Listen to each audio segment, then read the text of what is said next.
नमस्कार। फिर से आपका स्वागत है।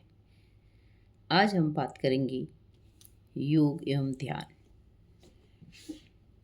ध्यान योग की एक महान क्रिया है।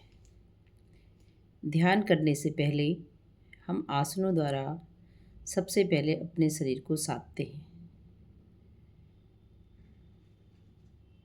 महर्षि पतंजलि के अनुसार शरीर को साधने के लिए सबसे पहले हम आसनास करते हैं। आसन के बाद हम प्राणायाम पे आते हैं। प्राणायाम के बाद हम ध्यान करते हैं। आसनों से आपने अपने शरीर को साधा, प्राणायाम से आपने अपने मन को साधा। अब बारी आती है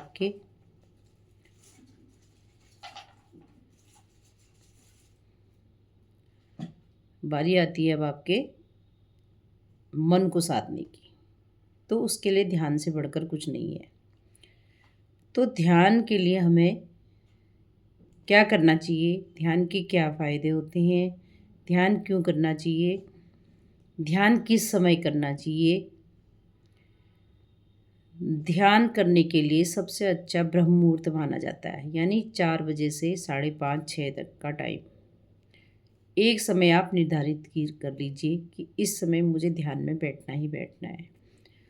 और जैसे जैसे आप ध्यान में बैठेंगे वैसे वैसे आपका मन एकाग्र होने लगेगा। मन एकाग्र होने से सबसे पहले आप प्रसन्नचित्त रहेंगे।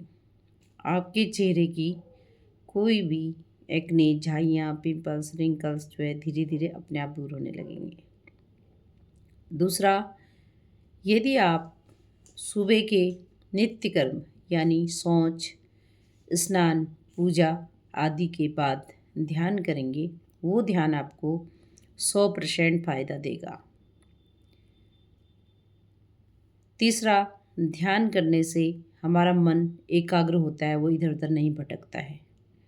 चौथा, ध्यान करने से आप हमेशा भी किसी भी समस्या को सकारात्मक भाव से लेंगे, उसे नकारात्मक भाव से नहीं लेंगे। इस श्रेणी में इतना ही। कल को मैं आपको बताऊंगी ध्यान करने के कितने सारे लाभ हैं और ध्यान हम किस तरह से आरंभ कर सकते हैं।